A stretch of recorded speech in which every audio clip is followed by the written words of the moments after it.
much. I'm going to, Chair, ask a series of questions to both IFAC and the SRI. And in the case of my first question, you both might take the opportunity to answer. Are you both concerned about the strategy deployed by the European Central Bank on increasing interest rates and the trajectory that they appear to be intent on taking, given the vulnerabilities of the European and worldwide economy at the moment? This is a different kind of cost of living crisis than any we've experienced in recent history. And the underlying factors and the reasons why we're experiencing a cost of living crisis and almost unprecedented levels of inflation, at least with this generation and the last generation, they're different. But it seems that the European Central Bank are intent on raising interest rates, and there's a risk, an inherent risk, of course, with that, of at least a technical recession being experienced here, and levels of unemployment that may be concerning.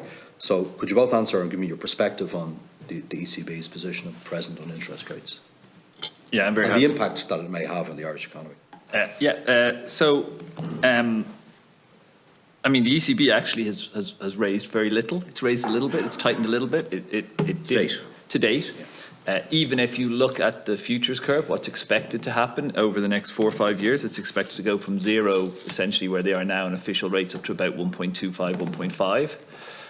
If we compare that, say, to the UK or the US, that's much less tightening. So in some ways, internationally, the ECB is doing less, partly for the reasons that you mentioned. They're probably a little bit more precarious economically overall and worried about the negative impacts it would have. So I think there's two things that I'd like to say. One is that, you can think about it in nominal terms, but in real terms, high inflation erodes the value of debt. And so in real terms, the cost of borrowing is still relatively low. Now, of course, financial conditions, as we all learned just over a decade ago, can change very quickly. And if that were to happen, I'm sure the ECB would step in with other measures. But at the moment, that isn't happening. Availability of credit is still generally there. It's just a bit more expensive, but in real terms, it's a bit cheaper.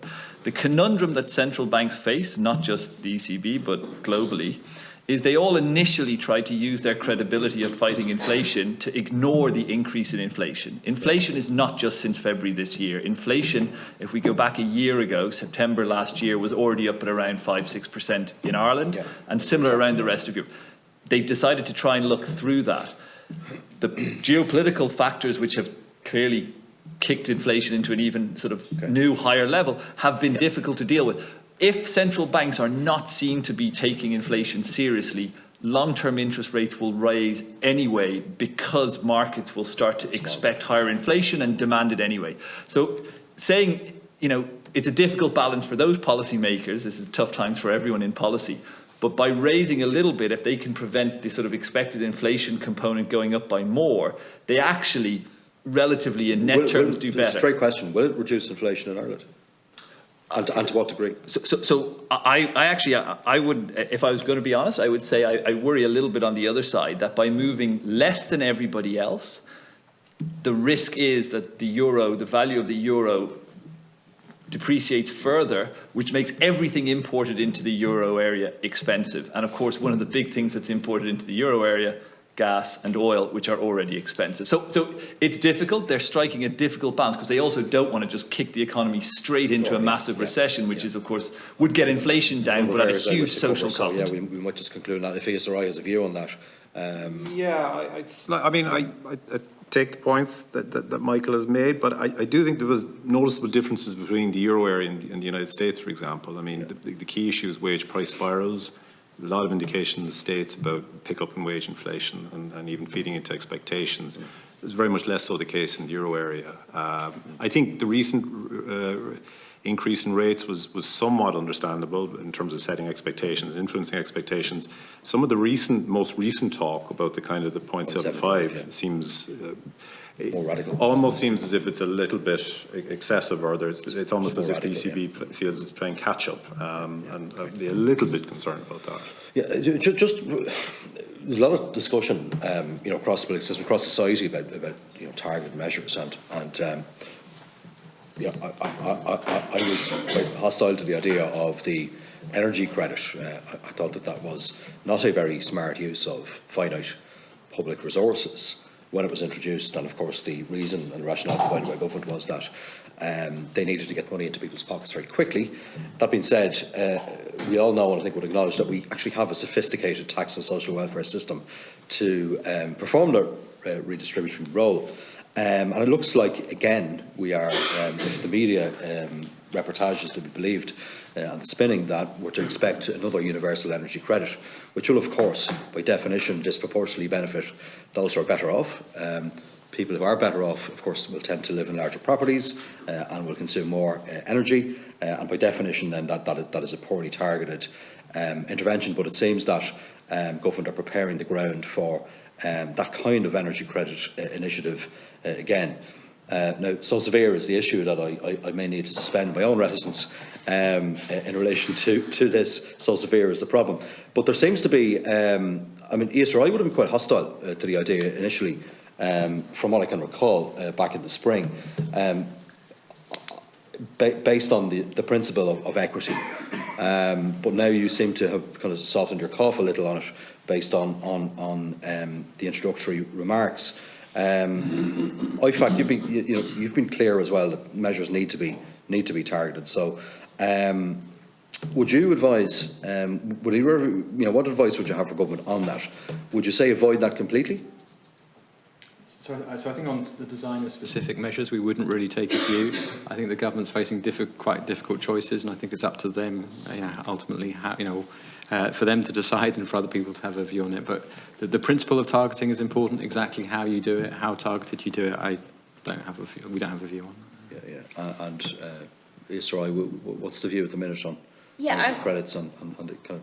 Yeah, I mean, I'd refer back to the paper on energy poverty, and the principles still apply. You might want to redo the maths, particularly if you're explicitly interested in where does that threshold of energy poverty get crossed. And to be fair, I mean, we're heading now to a point, based on your own analysis, the ESRI's analysis, that we could very well end up with 50% of the population in energy poverty, as defined by 10% of your disposable. Yeah, and it's energy poverty it's a nebulous concept. Yeah. There are multiple definitions, and that's just one of them. Yeah. But yeah, the principle remains the same, that kind of the flat rate measure by definition is flat. So it's obviously less targeted than something using the social kind of the social welfare metric. But it is better than some excise duties or etc. Because as anything that subsidises the price of energy is going to accrue more to those higher income households that consume more energy. Yeah. Deputy Nash, I think Dr. Dorley would like to come in. Yes, great, okay. Yeah, if I can just address that point as well. So, I mean, I suppose when we talk about targeting, this goes back to Deputy Boyd Barrett's comment. Targeting, really what we're thinking about is those who are worst affected by inflation. And we know that those worst affected by inflation are low income, they're rural households and they're elderly households. And those are also the households that are less likely to see wage growth this year. So wage growth is forecast this year by the central bank to be about 3.3%. But those households, the very low income households, elderly households, are not going to probably see any of that. So the best way to target those households is through the social welfare system, through existing payments that don't require new means tests or lots of administration. The next best way, that is administratively simple, is to use flat rate credits or flat rate cash payments like the electricity credit. So the electricity credit represents a higher share of disposable income for low income households than it does for high income households. So that makes it progressive, even though it is a flat rate paid to all households. I suppose the tricky point is it's hard to target middle income households through the tax and welfare system. Okay, so most middle income households, they earn too much to be in receipt of social welfare, and they might not earn enough to benefit from tax cuts. And if you cut tax even to target them, most of the expense of that is going to accrue to high income households. So it's really difficult to target middle income households alone. It's a lot easier to target low income households. So the electricity credit is sort of another way to do that. So it goes to everybody, but as a proportion of disposable income, it represents more for low and middle income households than it does for high income households. And may I just ask one final question? Firstly, it's an observation. I'm very concerned about the situation that energy-intensive industries will find themselves in from a job retention point of view over the next year or two. I've been a long-standing proponent of the introduction and the embedding really of into our labour market policies the idea of a German-style short-time working scheme based along the lines of the Kurzarbeit model that can be taken off the shelf, dusted down and used at a time of crisis. I'm perpetually amazed when we're shocked that there's crisis. You know, our own experience will tell us that, you know, we will go through a series of crises in our land. We're always underprepared. There's one of the primary reasons, I guess, why the German job numbers and employment numbers were maintained during the Great Recession, if we can call it that, was because of interventions like that.